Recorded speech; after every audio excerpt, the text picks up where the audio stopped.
Hello बच्चों, नमस्कार। 12th class के फिजिक्स वीडियो लेक्चर में आपका एक बार फिर से स्वागत है। आज का वीडियो लेक्चर न्यूक्लियर फिजिक्स का वीडियो लेक्चर नंबर 18 है। प्रीवियस वीडियो लेक्चर में हमारा टॉपिक था सक्रियता, जिसे इंग्लिश में एक्टिविटी कहा जाता है और इसे डिनोट किया जाता है कैपिटल ए से। लास्ट वीडियो लेक्चर में आपने सीखा था ए प्रोपोर्शनल एन आता है और A is equal to lambda into N हम लिखते हैं। इसकी डेफिनेशन है कि सक्रियता उस समय उपस्थित सक्रिय परमाणुओं की संख्या के अनुक्रमानुपाती होती है। तो आप जानते हैं कि जैसे जैसे समय बढ़ता जाता है सक्रिय परमाणुओं की संख्या घटती जाती है। अगर सक्रिय परमाणुओं की संख्या घटती जाएगी तो इसका मतलब है सक्रियता भी घटती जाएगी। ठीक है बेटा, अब इसको आगे बढ़ाते हैं। ये तो हमने कल सीख लिया था, अब इसका पूरा डेरिवेशन यहाँ पर करेंगे। मैंने आपको लास्ट में कहा था कि इसका जो ग्राफ बनेगा वो आपको बताना था। तो बेटा देखिए, अब हम ग्राफ के बारे में यहाँ पर डिस्कस करेंगे। अगर ये एग्जाम में आपके लिए लिखने के लिए आता है कि सक्रियता और समय के मध्य ग्राफ बनाइए, तो आपको डायरेक्ट ग्राफ बनाना है, ये पूरी कहानी लिखनी नहीं है आपको, बस ये केवल समझने के लिए है। तो देखिए, चूंकि t is equal to zero का मतलब हुआ प्रारंभिक समय जब अभिक्रिया स्टार्ट हुई। t इज इक्वल टू 0 पर सक्रिय, चाहो तो आप परमाणु लिख सकते हो या नाभिक लिख सकते हो, सक्रिय परमाणुओं की संख्या, यानी प्रारंभ में परमाणुओं की संख्या किससे डिनोट करते हैं हम? एन नॉट से। तो अतः सक्रियता क्या होगी प्रारंभ में? अतः सक्रियता, तो ध्यान देने वाली बात है, अभी अभी आपको बताया गया ए प्रोपोर्शनल एन होता है, यानी अगर एन घटेगा तो ए घटेगा, एन बढ़ेगा तो ए बढ़ेगा। अब बात कर लेते हैं प्रारंभ में। प्रारंभ में सक्रियता मैक्सिमम, प्रारंभ में सक्रिय परमाणुओं की संख्या मैक्सिमम होती है, तो इसका मतलब हुआ ए की वैल्यू भी मैक्सिमम होगी। प्रारंभ वाली वैल्यू को एन नॉट से लिखा जाता है, अतः प्रारंभिक सक्रियता को ए नॉट से लिखेंगे। तो A not is equal to क्या हो गया? Lambda into N nought. Clear बच्चों? क्योंकि इसका जो फॉर्मूला बनता है वो बनता है A is equal to lambda N. तो अगर मैंने यहाँ एन नॉट लिखा तो यहाँ पर भी ए नॉट लिखूंगा। कुछ बच्चों को लगेगा कि यहाँ पर भी लैम्डा नॉट लिख दो ना, अरे ये तो कांस्टेंट है, तो शेर नियतांक है, कांस्टेंट के साथ कोई छेड़छाड़ नहीं करनी है आपको। तो ये हो गया A not is equal to lambda N naught. आगे देखिए, इसमें लिखेंगे जहां ए नॉट है प्रारंभिक सक्रियता और लैम्डा है क्षय नियतांक। क्लियर बात? आगे बढ़ते हैं। अब वापिस, चूंकि हम जानते हैं, क्या जानते हो? लिखते हैं आगे। चूंकि हम जानते हैं कि सक्रियता कैपिटल ए, इसे ए से लिखा जाता है, उस समय उपस्थित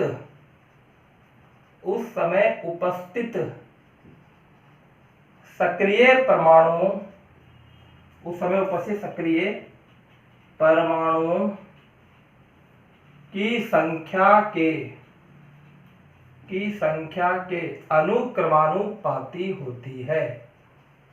अनुक्रमानुपाती होती है। सक्रियता क्या होती है? उस समय उपस्थित सक्रिय परमाणुओं की संख्या के अनुक्रमानुपाती होती है। अर्थात ए प्रोपोर्शनल क्या हो बेटा? हमने क्या पढ़ रखा है? Lambda into N. इसे हमने समीकरण नंबर 2 नाम दे दिया। ठीक है, ये एडिशनल बात थी, दोबारा ध्यान दीजिए। प्रारंभ में सक्रिय परमाणु की संख्या एन नॉट, तो प्रारंभिक सक्रियता A not is equal to lambda N naught. आपको तो एक फॉर्मूला ध्यान रखना है, ये proportional N, A is equal to lambda N, तो ये A not is equal to lambda N naught equation number 1 और A is equal to lambda N equation number 2। अब ध्यान देना बेटा, इस डेरिवेशन में समीकरण 2 में भाग लगा देंगे समीकरण 1 का, तो equation number 2 divided by equation number 1, so we get, क्या मिलेगा हमें यहाँ पर? तो यहाँ मिला हमें a by A not is equal to lambda N upon lambda N nought. क्या मैं लैम्डा से लैम्डा काट दूंगा? तो यह मैंने इसको हटा दिया यहाँ से। ठीक है बेटा, कटने के बाद ये बचा और इसे नाम दिया मैंने इक्वेशन नंबर 3। समझ में आ गई? A upon A not is equal to N upon N naught यहाँ पर आ गया। अब हम क्या जानते हैं, इसके बाद की कहानी लिख रहा हूँ मैं, इसको मैं रफ कर देता हूँ। चलो, इसको ध्यान रखना, ये अभी हमारे काम आएगा। अब आते हैं रदरफोर्ड और सोडी के चरघातांकी क्षय नियम से, जो हमने पूरा डिटेल से पढ़ रखा है।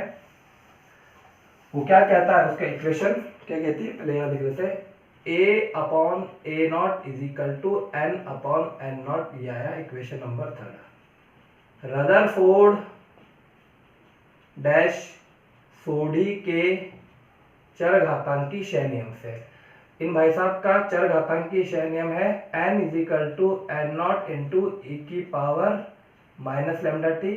तो n upon n naught is equal to E की power minus lambda T, equation number 4। समीकरण 4 का मान समीकरण 3 में रख दो। समीकरण 4 का मान समीकरण 3 में रखने पर, बड़ी कृपा होगी रखोगे तो, चलो रखते हैं यहाँ पर n अपॉन n नॉट की जगह, sorry n upon n naught is equal to E की पावर माइनस लैम्डा टी। तो ये जो आपको n अपॉन n नॉट नजर आ रहा है, इसकी जगह ये रख दीजिए। तो क्या हो गया, a is equal to a upon a not is equal to E की पावर माइनस लैम्डा टी, यानी a is equal to a naught E की पावर माइनस लैम्डा टी। यानी ये वैसी इक्वेशन बन गई जैसे वहां पर क्या होता था, n is equal to n naught into E की पावर माइनस लैम्डा टी। तो बेटा इसका जो वक्र बनेगा वो भी तो ऐसा ही बनेगा। तो इसका जो वक्र बनेगा वो बनेगा, यहां पर लिया टाइम और यहां पर अब ले लेंगे a, ठीक है ना, सक्रिय परमाणुओं की या सक्रियता, ठीक है। प्रारंभ में सक्रियता मान लीजिए यहां पर थी a नॉट है, प्रारंभिक सक्रियता a नॉट। अब जैसे जैसे टाइम बढ़ेगा सक्रियता घटती चली जाएगी, यानी ये आ गया a is equal to a naught into E की पावर माइनस लैम्डा टी का वक्र। तो ये तो बहुत आसान हो गया, उसका याद करोगे, ये आ गया। बस अगर आपसे पूछा जाए सक्रिय परमाणुओं की संख्या और समय के मध्य वक्र ज्ञात कीजिए, तो आपको यहाँ पर n लिखना है, यहाँ n नॉट लिखना है और ऐसा वक्र बना देना। अगर सक्रियता के बारे में पूछा जाए तो आपको ऐसा वक्र बनाना है। क्लियर बेटा, ये मैंने पूरा प्रूफ करके बता दिया। अब आगे बढ़ते हैं, इसके मात्रक की बात कर लेते हैं। सक्रियता के मात्रक क्या होते हैं, तो इसके 3-4 मात्रक होते हैं। आपकी बुक में कोई एक मात्रक लिखा होगा, मैं आपको चारों बता देता हूँ आपकी नॉलेज के लिए, क्योंकि आपके आगे भी काम आएगा, ठीक है। नॉलेज तो जितना आपको बताया जाए उतना ही कम है। तो देखिए बेटा, अब बात कर लेते हैं सक्रियता का मात्रक। तो हमारा टॉपिक है सक्रियता का मात्रक। बुक में कोई एक मात्रक लिखा होगा, आपको इनमें से कोई भी एक मात्रक लिख लेना, आपके एग्जाम में अगर आता है तो ये सही रहेगा, आपका बिल्कुल पूरे नंबर मिलेंगे। सक्रियता का मात्रक होता है विघटन पर सेकेंड, विघटन प्रति सेकेंड, ठीक है। अन्य मात्रक और बताता हूँ आपको, इसके अन्य मात्रक होते हैं, एक तो इसका मात्रक है क्यूरी। ये एक साइंटिस्ट थी, ठीक है, जिन्होंने रेडियम की खोज की थी और इन्हें इस खोज के उपलक्ष्य में इन्हें फिजिक्स का नोबेल प्राइज मिला था। फिजिक्स में मेरे हिसाब से ये इकलौती फीमेल साइंटिस्ट थी जिनका नाम था मैडम क्यूरी। इन्हें साइंस का, केमिस्ट्री का भी अच्छी खासी नॉलेज थी, और जो रेडियम है बेटा वो इसी के नाम पे रखा गया था, उसका नामकरण। क्यूरी है एक मात्रक, और एक है इसका रदरफोर्ड, इसे लिखा जाता है RD, ठीक है। तो देखिए सक्रियता का मात्रक हो गया एक तो विघटन पर सेकंड, एक हो गया अन्य, पूरा ऐसा मत लिखना मैडम क्यूरी, ठीक है ना, मैडम क्यूरी मत लिखना, तो केवल क्यूरी लिखना। अन्य मात्रक है क्यूरी और रदरफोर्ड, ठीक है। और भी इसके मात्रक होते हैं, एक इसका मात्रक होता है सक्रियता का मात्रक, ये पॉपुलर मात्रक है, ठीक है ना, प्रचलित सक्रियता का मात्रक बैकुरल, शायद एक बुक में यही लिखा होगा बैकुरल, जिसे BQ से लिखा जाता है।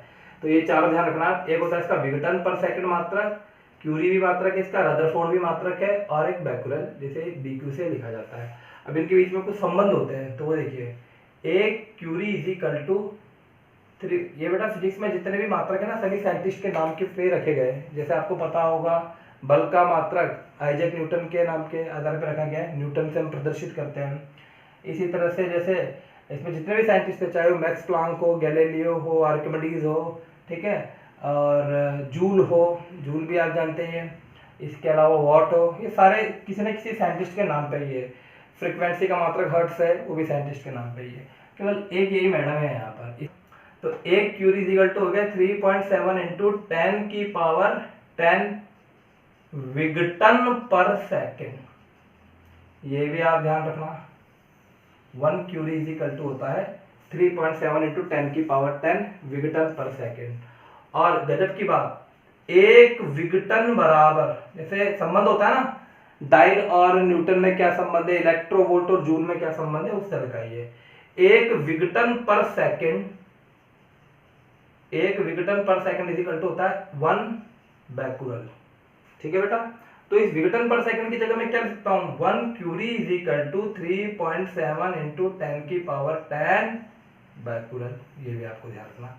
तो ये हो गया सक्रियता का मात्रक, मैंने सारी बातें लिखा दी, ठीक है ना, क्योंकि ये नीट वगैरह एग्जाम में पूछा जा सकता है, ना बड़े सिंपल से क्वेश्चन पूछे जाते हैं वहां पर। नॉलेज वाले क्या आपको कितना याद है ये वहां चेक किया जाता है आपकी।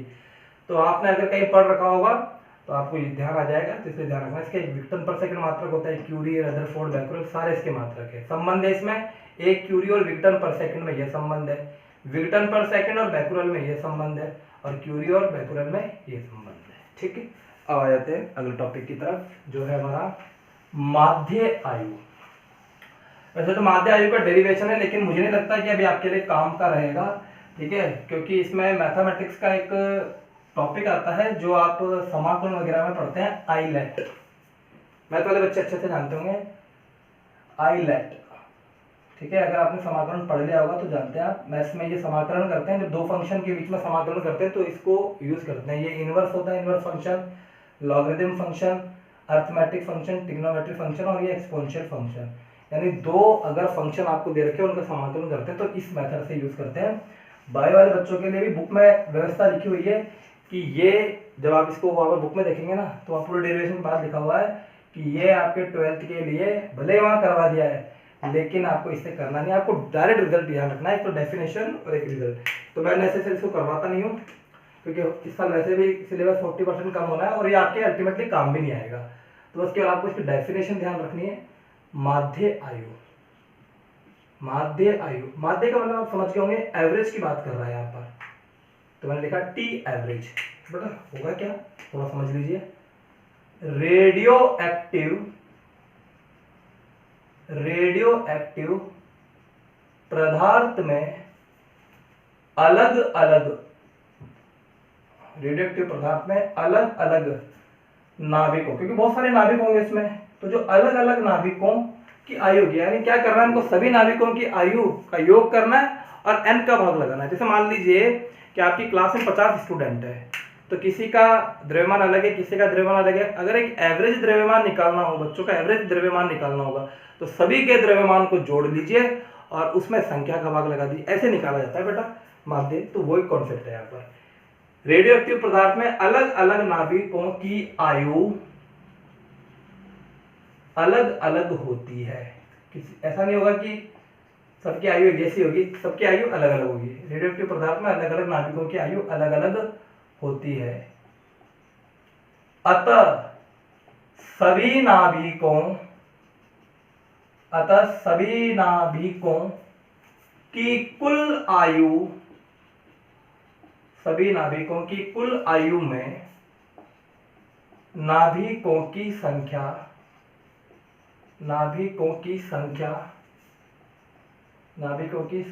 का भाग देने पर, नाभिकों की संख्या का भाग देने पर, भाग वाला डिवाइड करने पर प्राप्त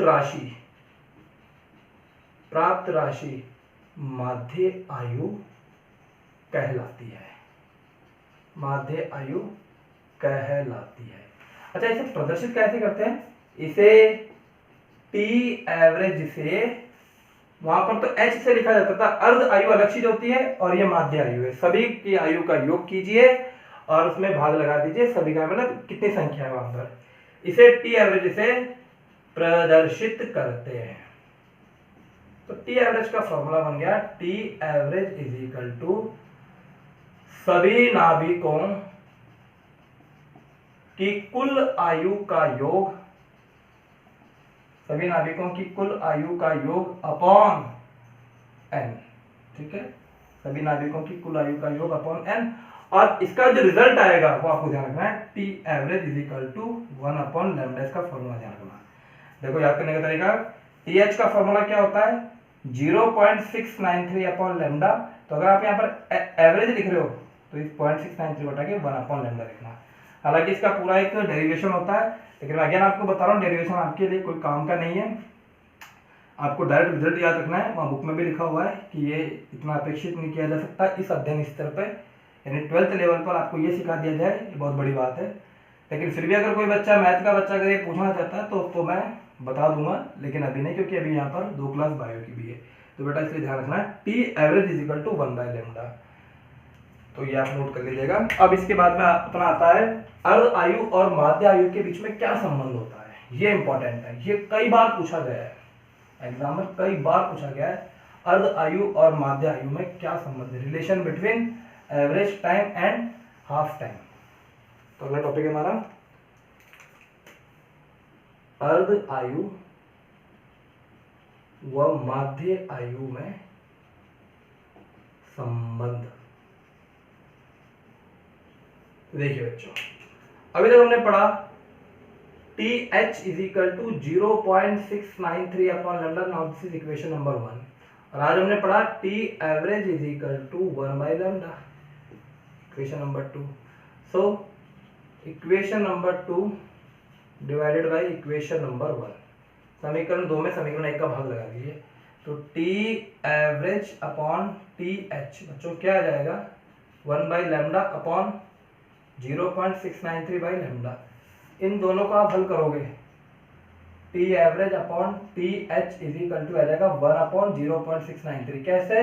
क्योंकि लैम्डा से लैम्डा कट जाएगा, एक में आप 0.693 का भाग लगाएंगे, लगा के देख लेना, सबके पास मोबाइल है उसमें भाग लगा के देखना, 1 बाई 0.693, तो ये आएगा 1.4409 से कुछ आएगा, तो आपको 1.44 दशमलव के 2 तक जाना है, 1.44, तो टी एवरेज इक्वल टू कितना हो गया 1.44 टी एच। ठीक है, तो 2 बार तो ये आपसे पूछा गया था बोर्ड एग्जाम में, मैंने देखा है 2 बार तो ये पूछा गया था पूरा रिलेशन अर्ध आयु माध्य आयु में संबंध। एक बार एक न्यूमेरिकल पूछा गया था, वो भी देख लीजिए। प्रश्न बड़ा सिंपल सा था कि किसी रेडियो एक्टिव, मैं यहाँ पर पूरा नहीं लिख रहा हूँ, मतलब की बात लिख देता हूँ यहाँ पर, किसी रेडियो एक्टिव पदार्थ की अर्ध आयु 100 वर्ष है तो उसे कहे माध्य आयु ज्ञात करें। कॉम्पिटिटिव एग्जाम में तो कई बार पूछते हैं। देखिए बेटा, अगर ये संबंध आपको पता है तो आप कर सकते हो, T average is equal to 1.44 into T H, T H की वैल्यू क्या है 100, तो 1.44 में 100 का मल्टीप्लाई करेंगे तो 144 वर्ष इसका आंसर आ जाएगा। तो ये इन दोनों के बीच में संबंध था और ये इसका आंसर है। ठीक है बेटा, इसको नोट कर लीजिएगा। अगला टॉपिक है हमारा अल्फा बीटा गामा के बीच में। अल्फा बीटा गामा के बीच थोड़ा सा मैं आपको आज समझाता हूँ, बाकी लिखा है काम में कल करूँगा। अब थोड़ा सा समझ लीजिए आप, अल्फा क्या होता है, बीटा क्या होता है, गामा क्या होता है। अभी बिल्कुल 2-3 वीडियो लेक्चर में ये कंप्लीट हो जाएगा आपका, अल्फा बीटा गामा और इनके गुण वगैरह, नाभिकीय विखंडन, नाभिकीय संलयन अभिक्रिया। देखिए बेटा, अब ये आपने पढ़ रखा है कि भारी नाभिकों में ये प्रॉपर्टीज होती है कि वो लगातार अपने में से अल्फा बीटा और गामा को उत्सर्जित करते रहते हैं। अब देखिए, आप ध्यान रखना कि जो अल्फा कण होता है ये पॉजिटिव होता है, धन आवेशित कण होता है, बीटा जनरली नेगेटिव होता है और गामा ये उदासीन होता है। पूरी बात मैं बताऊंगा आपको अगले वीडियो लेक्चर में, लेकिन अभी थोड़ा सा समझ लीजिए आप, अल्फा बीटा गामा। ठीक है, अगर किसी नाभिक में से अल्फा कण बाहर निकल रहा है, अल्फा को तो लिखा जाता है 2He4 से, ठीक है ना, हीलियम का परमाणु होता है, इसकी द्रव्यमान संख्या 4 होती है, परमाणु क्रमांक 2 होता है, सब बच्चे जानते हैं, ठीक है ना, अल्फा कण से कहा जाता है। अब अगर जेड में से 2 परमाणु क्रमांक यहाँ बाहर निकल गया तो बेटा यहाँ क्या बचेगा Z-2 Ya-4। देखिए सब अच्छे ध्यान देना, यानी ये तो है अभिक्रिया से पहले ZX है, इसमें से 2He4 बाहर निकल गया, एक अल्फा कण बाहर निकल गया, तो इसका परमाणु क्रमांक 2 घट जाएगा, तो क्या हो जाएगा Z-2, और द्रव्यमान संख्या क्या हो जाएगी a-4। सपोज कीजिए कि इसका परमाणु क्रमांक 10 था, मान लीजिए कि इसका परमाणु क्रमांक 10 था और द्रव्यमान संख्या इसकी 22 थी, तो बेटा 2He4 यहाँ पर गया। एक्चुअली क्या होता है, पूरी रिएक्शन को आपको बैलेंस करना होता है, तो 10 यहाँ पर आ गया, 2 यहाँ पर आ गया, तो यहाँ पर 10 आना चाहिए, तो ये क्या हो जाएगा 8 और ये क्या हो जाएगा 22 और ये 4 है तो यहाँ 18 आ जाएगा। तो आपको रिएक्शन चेक करनी होगी अभिक्रिया के पहले परमाणु क्रमांक और द्रव्यमान संख्या और अभिक्रिया के पश्चात बराबर होनी चाहिए। तो ये बेटा देखिए 2 + 8 10, 4 + 18 22। यानी अगर किसी परमाणु में से या किसी नाभिक में से, नाभिक से होगा ठीक है, यदि किसी नाभिक से या किसी तत्व, आप तो तत्व मान लीजिए, किसी तत्व में से एक अल्फा कण बाहर निकलता है तो इसका मतलब है कि उसका परमाणु क्रमांक 2 घट जाएगा और द्रव्यमान संख्या 4 घट जाएगी। अब बात आती है कि अगर 2 निकल जाए तो 2 निकल जाएगा तो बेटा यहाँ पर 4 घट जाएगी, 3 निकल जाएंगे तो यहाँ पर 6 घट जाएगी। तो ये तो हो गई बात अल्फा के लिए। अब बीटा के लिए देख लेते हैं। बीटा एक्चुअली यहाँ पर इलेक्ट्रॉन को कहा जाता है, बीटा कण, ठीक है ना। और इसका जो सिंबल होता है ये तो आप ध्यान रखना ही रखना, अल्फा का सिंबल होता है 2He4। बीटा अगर नॉर्मली बीटा दे रखा है तो इसका सिंबल होता है -1E0। अब कहेंगे कि सर क्या किसी का परमाणु क्रमांक नेगेटिव होता है कि नहीं, ये नेगेटिव परमाणु क्रमांक को यहाँ पर डिनोट नहीं कर रहा है, ठीक है ना, और ना ये द्रव्यमान संख्या को। इसका ये लिखने का तरीका है, बीटा को लिखा जाता है -1E0। और जो गामा होता है, गामा उसका बेटा न तो उसकी द्रव्यमान संख्या होती है ना उसका कोई परमाणु क्रमांक होता है, यानी कि न तो वहां पर द्रव्यमान संख्या घटती है और न ही परमाणु क्रमांक घटता है, ठीक है ना। इसको डिटेल से बताऊंगा मैं, अभी आप इन दोनों को ध्यान रखिए। अब आती है बात बीटा के लिए। तो ZX है, इसमें से एक बीटा कण बाहर निकल गया, बीटा का मतलब है -1E0, तो यहां पर बैलेंस होना चाहिए। ये Z है या -1 है तो यहां पर आ जाएगा Z+1YA। देखिए बच्चों, -1 और Z+1 को जोड़ेंगे तो क्या आ जाएगा, वापिस Z आ जाएगा। हो सकता है मेरी ये बातें कुछ बच्चों को पहले से ऑलरेडी पता हो, लेकिन जिनको नहीं पता उनके लिए बता रहा हूँ मैं, क्योंकि थोड़ा बहुत केमिस्ट्री का पोर्शन है ये। 11th क्लास में हो सकता है आपने सीखा हो, नहीं सीखा हो तो मैं आपको यहाँ पर सिखा रहा हूँ, आप इसको अच्छे से सीख लीजिएगा। फिर फिजिक्स का जो पोर्शन होगा तब मैं पूरी बात लिखाऊंगा और ये तभी पूरी बात लिखाऊंगा कि बेटा 2 प्रकार के होते हैं, पॉजिट्रॉन और एक इलेक्ट्रॉन। लेकिन अभी आपको मतलब भर की बात बता रहा हूँ ताकि आपको थोड़ा सा फैमिलियर हो जाए, आप थोड़ा सीख जाओ इसको। जैसे आपने सीखा अल्फा कण होता है 2He4, ये आपको ध्यान रखना है, ये पॉजिटिव होता है। बीटा अगर नहीं दे रखा तो यहाँ पर -1E0 लिखेंगे। अगर किसी तत्व में से बीटा कण बाहर निकला है तो उसका परमाणु क्रमांक 1 बढ़ जाएगा। जो मेन बात ध्यान रखनी है वो आपको ये ध्यान रखनी है कि परमाणु क्रमांक 1 बढ़ गया और द्रव्यमान संख्या अपरिवर्तित रही। अब दोबारा देखिए, ZX है, अगर गामा कण बाहर निकला है तो न तो परमाणु क्रमांक चेंज होगा न ही द्रव्यमान संख्या चेंज होगी। यार बेटा फोटोन ही है ये, जैसे वहां पर अपन ने इससे पहले वाले चैप्टर में पढ़ा था, जब इलेक्ट्रॉन उच्च ऊर्जा स्तर से निम्न ऊर्जा स्तर में संक्रमण करता है तो क्या होता है बेटा, फोटोन उत्सर्जित होता था। वही चीज है यहाँ पर, ये गामा एक्चुअली फोटोन ही है। तो यहाँ से इसका परमाणु क्रमांक, उसके द्रव्यमान संख्या चेंज नहीं होगी, बस ये यहाँ पर क्या होगा, ये उत्तेजित परमाणु था, ये निकल गया, अब यहाँ पर स्टेबल पोजीशन में आ गया। अब आ जाते हैं बेटा, थोड़ा सा आपको समरी बता देता हूँ। भारी नाभिकों में ये गुण पाया जाता है कि वे लगातार अल्फा बीटा गामा को उत्सर्जित करते रहते हैं। अल्फा कण पॉजिटिव होता है जिसे 2He4 से लिखा जाता है, बीटा कण नेगेटिव होता है जिसे -1E0 से लिखा जाता है, और गामा उदासीन होता है, ठीक है। यानी अगर विद्युत क्षेत्र में इसको गुजारेंगे तो इसमें कोई आवेश नहीं है तो सीधा गुजर जाएगा। ये पॉजिटिव है तो ये नेगेटिव की तरफ आकर्षित हो जाएगा, ये नेगेटिव है तो ये पॉजिटिव की ओर आकर्षित हो जाएगा। किसी तत्व में से अल्फा बाहर निकल रहा है तो 2 परमाणु क्रमांक पीछे चला जाएगा -2 और द्रव्यमान संख्या 4 पीछे चली जाएगी। बीटा कण निकलेगा तो परमाणु क्रमांक 1 बढ़ जाएगा जबकि द्रव्यमान संख्या अपरिवर्तित रहेगी। और गामा कण अगर निकलेगा तो न तो यहाँ पर द्रव्यमान संख्या चेंज होगी न यहाँ पर परमाणु क्रमांक चेंज होगा। तो बेटा आपको ये बातें ध्यान रखनी है। तो आज की वीडियो लेक्चर में इतना ही। अगले वीडियो लेक्चर में हम अल्फा बीटा गामा के बारे में डिटेल से करेंगे और इनके 4 गुणधर्म भी आपको बताऊंगा। तो आज के वीडियो लेक्चर में इतना ही।